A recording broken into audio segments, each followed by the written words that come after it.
Torture machines have been among man's darkest secrets for thousands of years.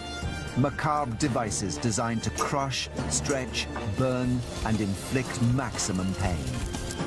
But which were the strangest, and how did they work? Ancient Discoveries probes the history of these instruments to explore a bloodlust that is truly bizarre.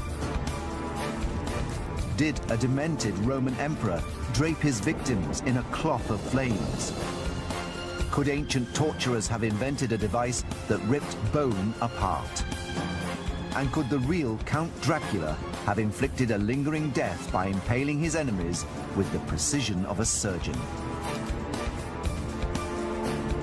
These are some of history's most horrendous death devices, investigated by Ancient Discoveries.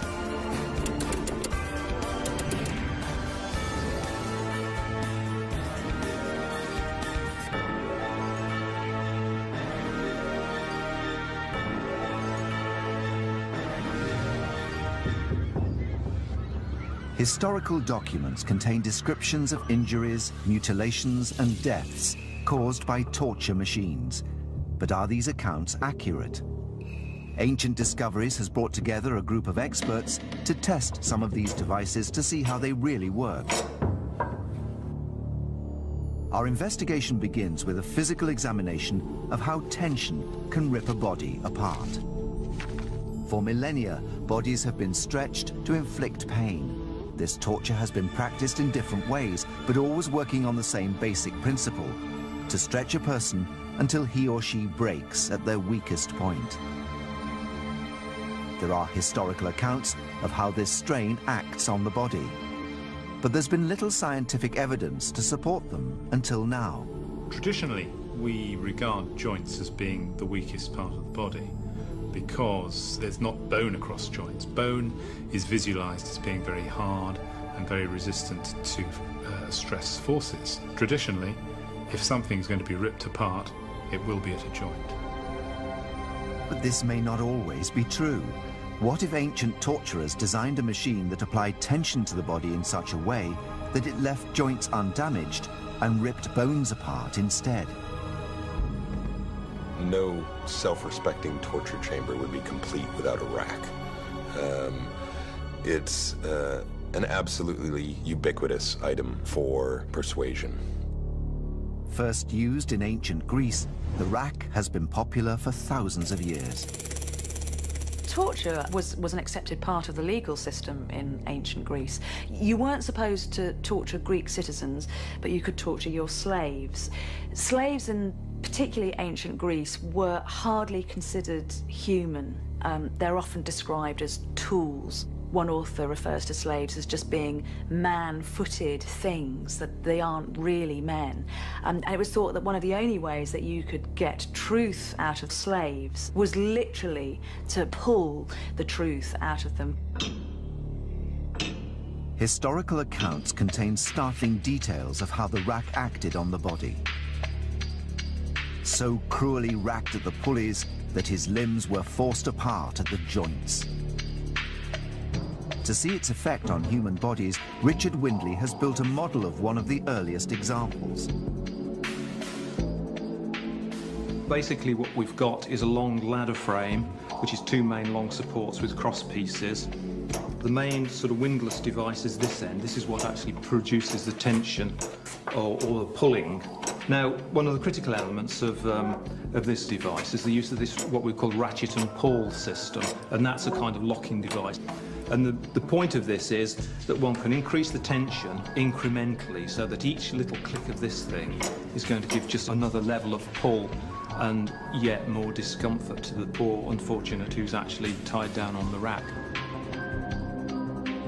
Richard is joined in his experiment by trauma surgeon Dr. Mike Edwards. They hope to find out just what this slow build-up of tension does to the body. Richard and Mike are using a pig's leg to test the power of the rack. A pig's knee is a good substitute for a human knee because the joint's structures are of similar strength and position in both species. I'm sure that tension's being taken equally. There we go. With that? Yeah, I think we are. That's good. When that goes... James Dean, a specialist in creating three-dimensional schematics, is using technology specifically designed for Ancient Discoveries investigation. This is a pig's knee, and if we take a look and remove the skin, we can see the structures underneath which hold the knee together. First of all, we can see the muscles, and on the bottom we have the hamstrings. And then back on top we can see we have the quadricep, the tendons which connect the muscles to the kneecap, and then we also have the ligaments which are responsible for the bone-to-bone connections. Now, if we simulate the rack and we start applying tension to the model, you can see that first of all it's the muscles which are opposing this force, and the muscle fibers are contracting, and it's trying to pull and hold the knee together. But if we keep on applying the tension, we'll see that when we zoom in, the muscle is starting to give way, that the filaments of the muscle are tearing, and the muscle itself is losing its ability to contract and hold the knee together, and so we see the first signs of extension.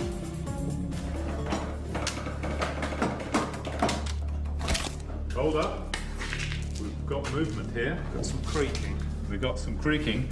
Well, I think that one of the tendons has gone just here on the back of the knee joint. Yes, I thought I felt something crack. No, you did. Something definitely went there. I don't think there's going to be much further to go before it starts coming apart. I think probably we're finding that there's certainly some stretch inside the knee now. Just crank it up and let's keep going. So we've just seen that by continuing to apply tension to the knee, we have actually managed to rip the patella tendon out of its connection with the bone, and this has left the kneecap floating free. So if we zoom in and take a look, it's the Sharpie's fibres at the end of the tendon, which we can see here, which anchor the tendon into the bone, which have actually been ripped clean out of the bone. Now this area has got lots of blood vessels, it's got lots of nerve endings, so this injury is going to be very painful and very bloody. And if we go back to the wider scale, we can see that the only thing that hasn't been injured by the tension in the knee so far has been the elastic components, which are the ligaments. So whilst they've been stretched, they haven't been injured. Okay, slowly now. I can see it stretching, it's going. Yes, it's going. Hear that?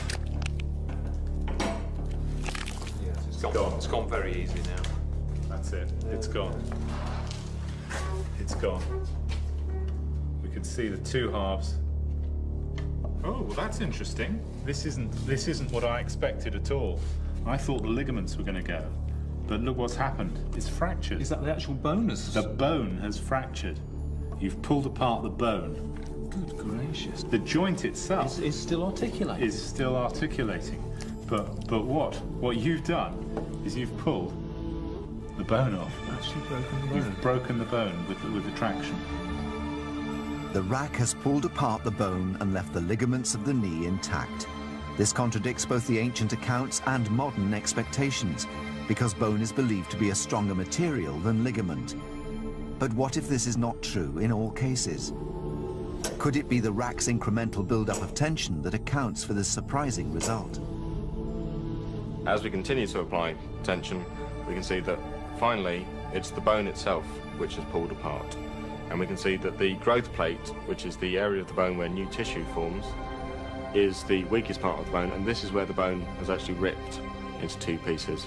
Because of the way in which the rack slowly increases tension, we can see that the elastic components, which are the ligaments, whilst they've been extended, they have survived effectively uninjured. The inelastic components in the joint, which are the tendon and the bone, have been ripped apart. This new insight into one of history's most common torture devices can be explained. Because ligaments are more elastic than bones, the gradual increase in tension stretches the ligaments but breaks the bones. If the rack had pulled suddenly, however, the ligaments would have snapped and the bone remained intact. Well, that was really interesting. It didn't go quite like I thought it would. I had expected the ligaments to go, but what we had was a fracture. So I think we've actually discovered something today. And when we thought before that we'd have just a ligament rupture, now we know that if we put somebody on a rack, then probably they're going to get fractures. To pull a bone apart with such apparent ease, that really changes my view on how the rack acts on the body.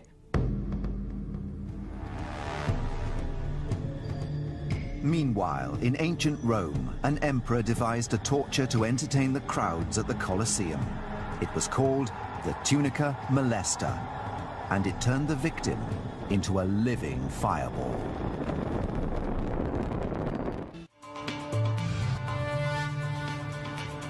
In the ancient world, the masses were often entertained with displays of torture and death, and this was never truer than in the Roman games.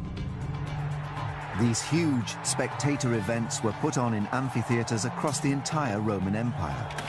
We hear all kinds of accounts of very, very, very gruesome, very showy forms of torture being developed so that somebody can die an excruciating death in front of your eyes. One man who particularly enjoyed these ingenious new torments was the Emperor Nero. Among the Roman emperors, Nero stands out as kind of infamous for his use of torture and public spectacles. He made them elaborate festivals of pain. Nero is remembered for one of the most spectacularly cruel tortures ever seen in the amphitheaters of Rome, a torture that turned a man into a human torch. An account written by the first-century poet Lucilius describes a torture designed at the request of Emperor Nero. It was called the tunica molesta. The tunica molesta is a particularly unpleasant reenactment of the mythological death of Hercules. Hercules was tricked, in myth, into putting on a poisoned tunic.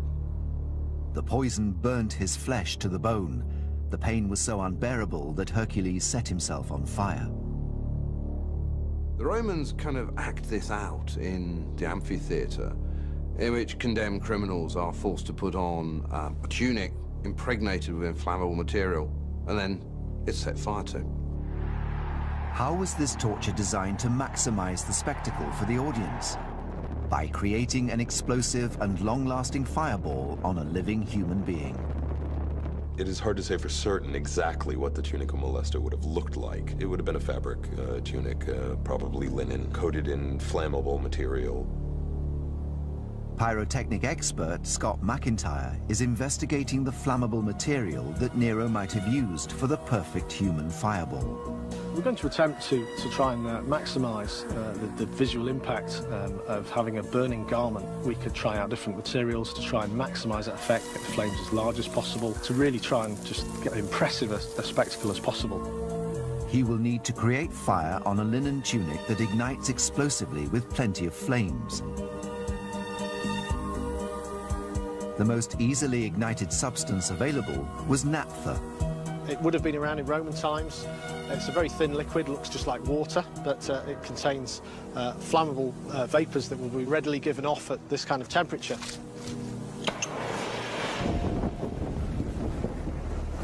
Now that did ignite, possibly a little bit too quick because it's all gone.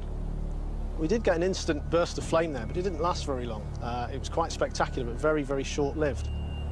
There is an historic document, however, Fox's Book of Martyrs, that suggests how large, rapid flames and a long-lasting burn may have been achieved. He had some dressed in shirts made stiff with wax and set on fire in his gardens. Nero's technicians could have used a wax or paste. By thickening a flammable liquid into a paste, they would have been able to apply more of the fuel to the linen, resulting in a longer-lasting burn.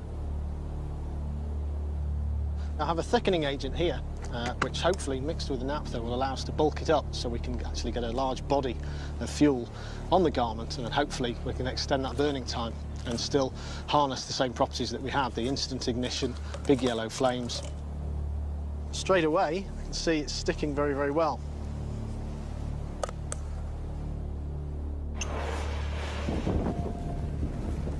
Wow, that ignites instantly. Hopefully should burn quite a lot longer. Yeah, there's a lot more fuel burning now. Flames are quite ferocious, and it's gone right the way through the material. Probably would have gone right through to the skin. It's 3-4 times the length of the previous burn, and it's still plenty of fuel. You can still see it on there. Once you cover somebody in that gel, there's no escaping it. It sticks to things and it burns, and they're just going to be one mobile fireball. Scott has designed the perfect tunica molesta. But how would it work on its victim? And just how spectacular would it be? To find out, Scott is going to test his design on a real person, stuntman Steve Trulia. I think the most distressing thing about doing a full body burn as a stunt performer is the fear wells up from inside you. It's a primeval fear. You feel as though you want to panic, scream, shout, run about, and part of our skill is to try and control that. Steve is preparing for his full body burn. He's wearing 5 layers of fire-resistant clothing, but no material is completely fireproof. The naphtha gel has not been used on a human being for thousands of years, and once it is alight, it's totally uncontrollable. See the thumbs up if you're happy.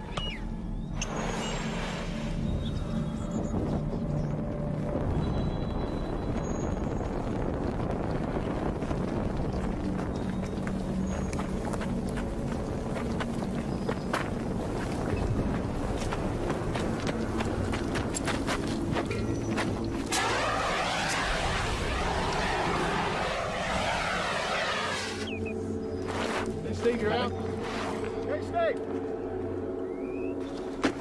Oh, okay.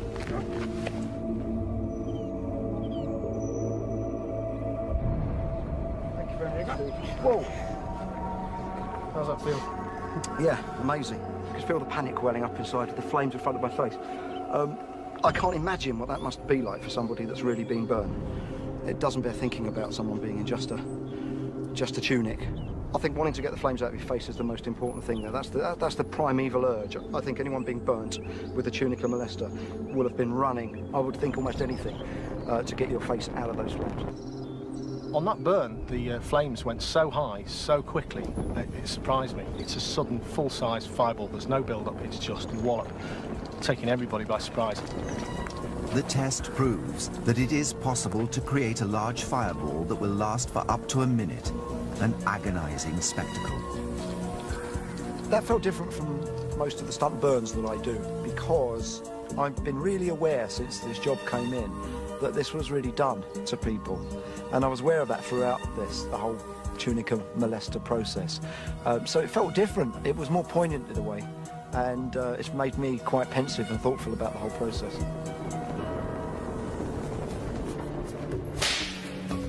Whipping was a common form of punishment in the ancient world. The whip is and always has been a very, very effective device for causing pain for either punishment or for torture. The very simplicity of it is one of its great attributes. It was never more popular than in the Roman Empire. The Romans seem to favour whipping. You know, famously we think about Jesus Christ being flogged on his way to the cross. Flogging was a very, very usual form of punishment.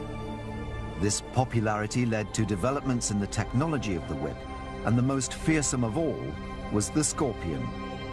This has actually got metal attachments on the end which are hooked, and these are actually sharpened, so this is going to be a really very nasty device. If these hook into the flesh and they're snatched back, you know, one would imagine that these would cause quite significant injury.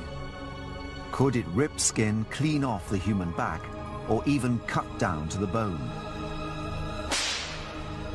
Within the Roman Empire, punishment could only be administered under strict laws. There were special rules passed which only permitted a maximum of 40 strokes. It was a punishable offence to administer more than 40 lashes. Exceeding 40 strokes risked accidental death. What was often done, they would only actually inflict 39, so any errors of counting and then still be on the safe side. To discover what 39 scorpion lashes could do to flesh, Richard Windley will be joined by trauma surgeon Mike Edwards. They will test the effect of the whip on a pig carcass. Pig flesh is a close representation of human flesh because the skin and tissues are similar in both species.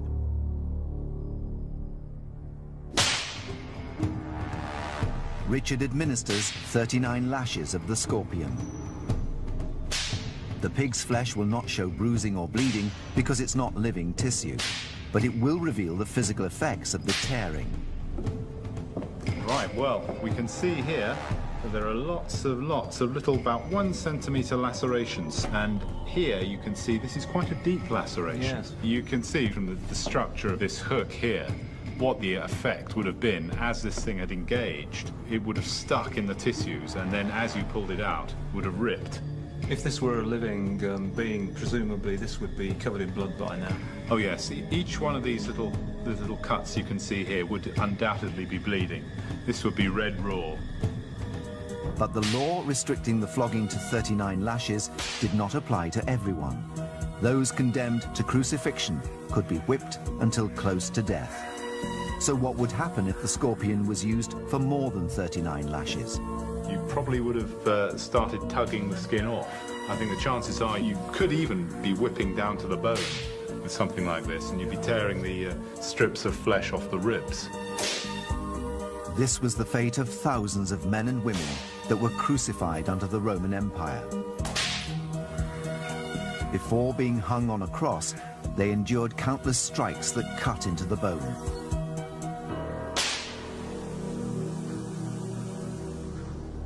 Another form of cruel punishment was used centuries later in medieval Europe, when the penalty, it was believed, should fit the crime.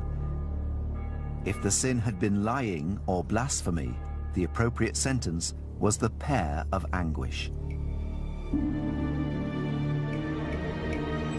The pear is an insult, it's an assault on the human body.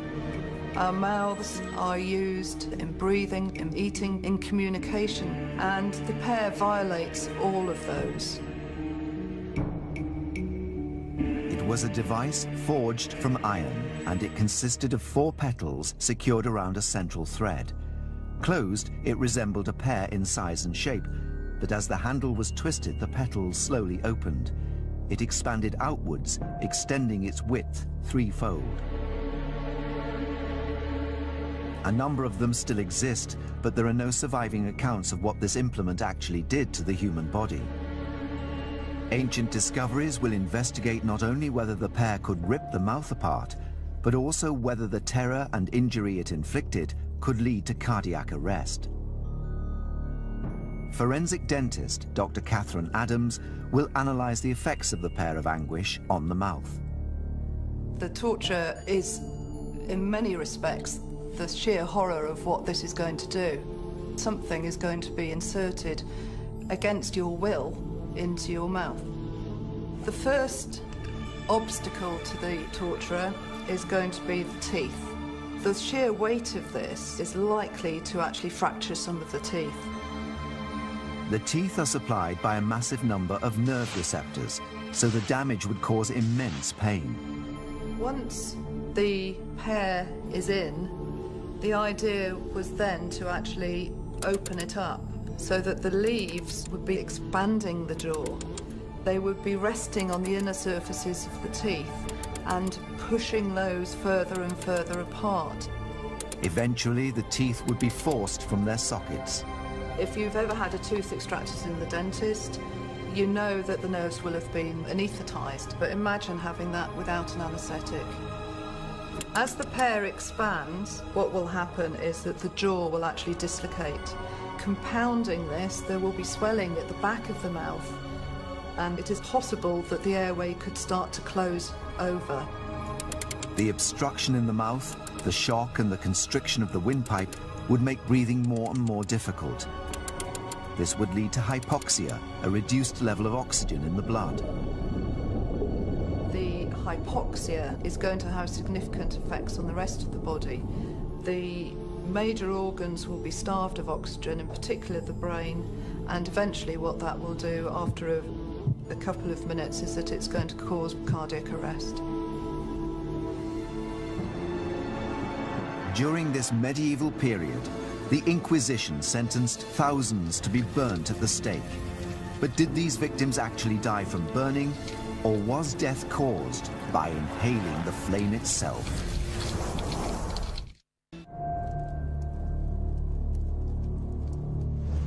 Medieval Europe was subjected to the Inquisition's reign of terror. The Inquisition was established by the Roman Catholic Church to crush opposition from heretics. Those found guilty of religious beliefs that opposed Catholicism were believed to have sinned against God and the Church. Thousands of people were sentenced to death, burning them was considered a mercy.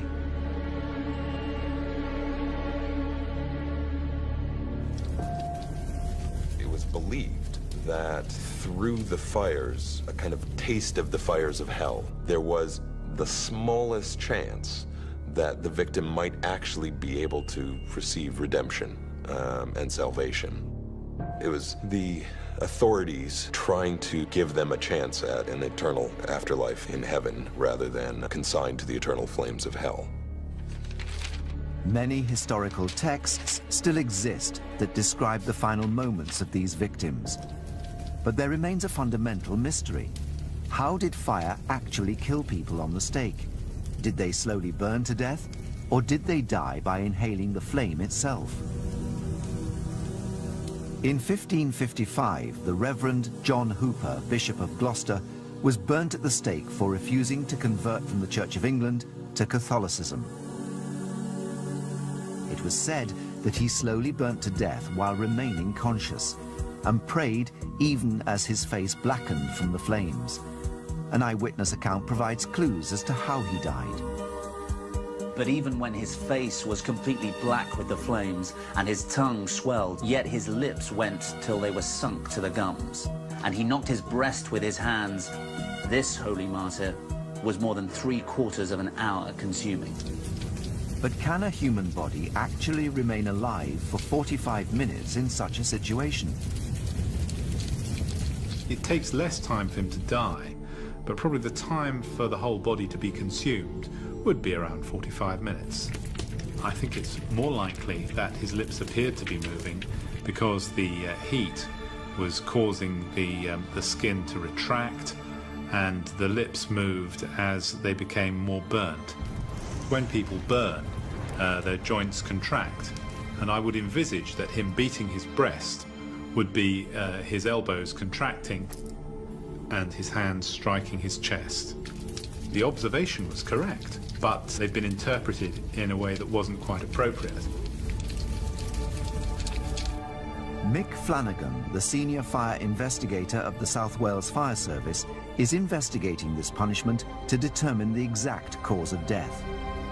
Fire can attack you in two ways, by burning and by flame inhalation. Heat can be so great that it causes charring to the outer layers of the skin, till eventually it goes beyond the live skin to the internal organs. A second way is, if you inhale flame, the flames will then scorch and burn the air passages, and the air passages will then swell and close up, thereby stopping you from breathing. Mick has erected 3 types of stake most commonly used in the executions. One has timbers to head height, another is surrounded by a ring of firewood, and the third has wood around its base. This is the type of stake that the Reverend John Hooper is believed to have died on. To determine cause of death, Mick will monitor the height of the flames and the temperature on each stake. If the temperature exceeds 60 degrees centigrade or 140 degrees Fahrenheit for more than 15 minutes, he will know that the victim died from burning. If the flames reach head height on the stake before this, the victim would have died from inhaling the flames. Almost immediately, there is a reading from one of the stakes. Because of the angle of the timbers on stake 1, the flames have shot straight up to the level of where we've placed our sensors on the stake. They would be engulfed in flame really, really quickly, and that means they will have inhaled flame, and in inhaling the flames, that will quickly have brought about their death. If someone were to inhale flames, then what would be damaged would be the lining of the respiratory tree. If the throat is damaged by increased local heat, then it will swell up, and it can actually stop you taking in air and getting it down to the lungs. The victim would die of suffocation, and if the flame reached even further into the lungs, it will also cause an inflammatory response, and fluid will accumulate in the lungs, and effectively you can drown in your own secretions.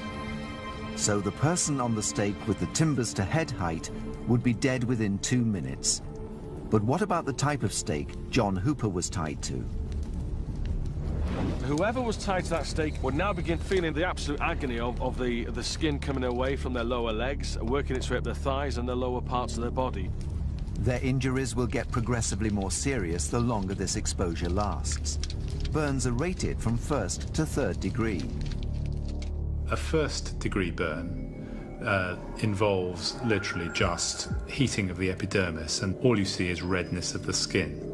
A 2nd degree burn is one stage of pain more, because there you see the epidermal layer, or the most superficial layer, stripped from underneath and blisters forming. And those blisters can be acutely painful because of the stretching of the overlying skin by the blister. The 3rd degree burn is a full thickness burn, so it involves not only the epidermal layer, but it also involves the dermal layer. Past this point, the skin is dead and the fat, muscle and organs underneath are being destroyed. The victim is still alive and conscious, whilst their lower body is being burnt away. This suffering lasts only a few more minutes until the flames reach the face. They will have inhaled flame, and the same as with stake number 1, they're going to have burns to the inside of the windpipe, which is quickly going to bring about their death. So after 5 minutes, 2 of the victims would have died from inhaling flame. It takes another 10 minutes for the person in the ring of fire to die due to 3rd degree burns to the whole of the body.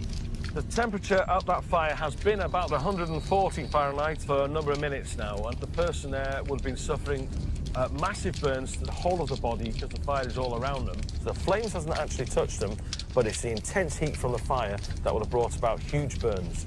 After 15 minutes, all of the victims would have died, but the causes of death varied.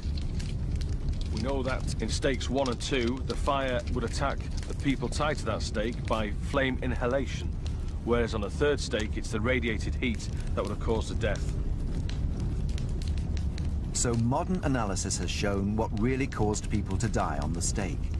This discovery can shed new light on the death of the Reverend John Hooper. Historical documents depict him burning on a stake, surrounded at its base with firewood. If this is accurate, then he would first have suffered serious burns to the legs, followed minutes later by injury to the windpipe brought on by flame inhalation. And the Reverend John Hooper would have died from drowning as his lungs filled up with fluid. Perhaps the most gruesome form of torture in history was specifically designed to prolong suffering. Its creator ruled over medieval Transylvania, where he was given the nickname Devil. His real name was Vlad Dracula. Impalement has been used for at least 3,000 years, but one man took this method of torture to a terrifying extreme. Vlad Dracula, also known as Vlad the Impaler. The reason that we remember Vlad is because he was a man of quite exceptional cruelty. His legendary bloodlust inspired the Count Dracula myth. Future generations would associate him with the undead, with vampirism. But the original Dracula was even more terrifying than anything that could be created by Bram Stoker or Hollywood or anyone else. Vlad Dracula impaled his victims in the most terrifying way ever seen. Vlad's favorite method of impalement was horrific. He did it vertically, inserting the stake through the rectum so that it went right up through the core of the body to emerge through the mouth.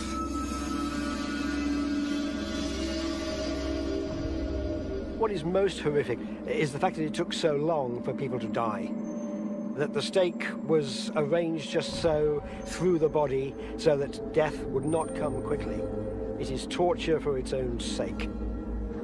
Historical accounts describe victims surviving fully impaled for hours or even days. Experts have dismissed these stories as folklore. But can modern science show that it's actually possible to impale a human body through its very core in such a precise way that the victim could survive for up to 2 days?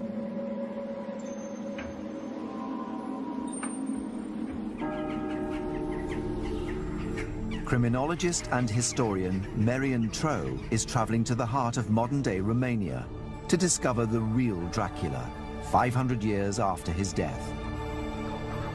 Vlad Dracula was one of several rulers of Wallachia in the Middle Ages. The country today we call Romania. The Middle Ages was a vicious time when cruelty was acceptable. But the legend of Vlad is that he went beyond that. This is almost certainly the kind of stake that Vlad the Impaler would have used. It's made from pine, and Wallachia is full of pine forests. And he had in his army a team of men who were called amlas, and their job was to look out for straight timbers like this in a forest. They would then cut the tree down, and they would sharpen that end. That's the end that goes into the ground, and I think 4 men would be able to do that job very, very quickly indeed, in minutes. And this end, therefore, is the end that will be inserted into a human body. But could Vlad really have devised a way to make his victims survive for hours or even days on the stake? Trauma surgeon Dr. Mike Edwards and three-dimensional graphics designer James Dean are investigating this seemingly impossible claim. If a stake is traveling through the pelvis and abdomen into the chest, all these areas are very richly supplied with blood vessels and nerves and organs. The chances of one of these vital structures being hit are exceedingly high. If the major blood vessels or organs are damaged, death will be rapid. People probably wouldn't be able to live more than a few minutes. James and Mike will impale a computer-generated body to discover whether there is a path from rectum to mouth that can avoid these delicate structures. If such a route exists, then it is possible that Vlad could also have discovered it, and thus devised a method of impaling that prolonged death. We're using a 3D model of a person. We can have a look at bones, we can see the organs, we can see the blood vessels, and we can manipulate that in 3D and see if we can find a route to get a stake to go through it. So this is the stake here. If you insert it to this level here, which is about the level of the 5th lumbar vertebrae, up to about here. Now there's the point. We're in the danger area here. The stake is advancing through the pelvis. If it damages either of the major blood vessels, the vena cava or aorta, the victim would die from internal bleeding within minutes. Now if you advance the stake a little bit further, the stake is coming up behind the bladder, but in front of the main blood vessels. Now, if when, say, Vlad was experimenting with this, he found that people were dying very quickly, he perhaps might decide to alter the angulation to try and avoid those vessels. We've avoided the main blood vessels. So the person will be suffering no life-threatening injuries at this point, but the stake must proceed next through the bowel. Now it's perforated through there. I think it's got to perforate. Okay. There's no way that it could travel all the way up here and all around there. It would seem impossible to impale someone in this way without puncturing the bowel, an injury that releases a flood of bacteria into the body cavity, leading to infection and death within 2 days. It must have been absolutely astonishing amount of pain, and the sort of mind that would want to inflict this, you just can't imagine, can you? Vlad grew up in a violent world. Wallachia was at war with the Turks, and Dracula had been a child prisoner. Dracula was a prisoner of the Turks from the age of 12, and he learned cruelty at their hands. Because of the way of life at the Turkish court, he may well have been sexually assaulted. This, he saw, was a means of revenge. He could use the notion of that sexual assault, and he could twist it in his own mind into impalement. And it colored the whole of the rest of Dracula's life. The victim has been skewered through half of his body, but amazingly would still be alive. He can breathe, and blood still pumps around the body, the two systems vital to sustain life. Now Mike and James must navigate past the heart and lungs. If this stake went a little bit backwards and through the heart, then death would be within minutes, very quickly. I think we need to maximize this space between the heart and the back of the sternum, because then that will allow our stake to travel up and push the heart backwards rather than perforate it. The sternum, or breastbone, would deflect the stake back into the body. Scraping up the inside of the sternum, we haven't perforated the lungs, and although obviously it must be presenting problems with breathing, I would say breathing would be very difficult and very laboured. Let's just advance the stake, shall we? And let's see how much it impinges the windpipe. It's my impression that probably they would be feeling, if they were still alive, they would be feeling this coming through. And the natural reaction would be to pull the head backwards to allow this thing to come up. Now it's going on up and up and up, and let's put it right the way through now. In order to survive, the airway must be clear.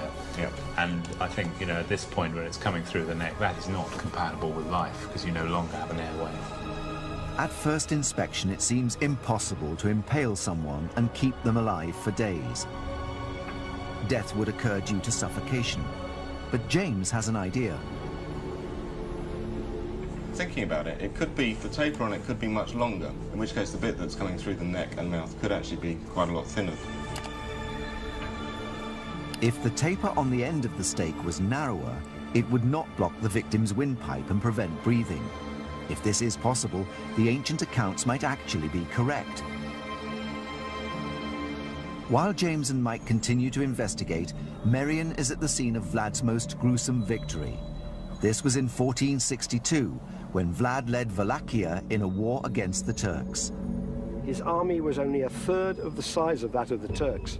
They were well-trained, well-disciplined, well-organized, and Vlad's army was none of those things.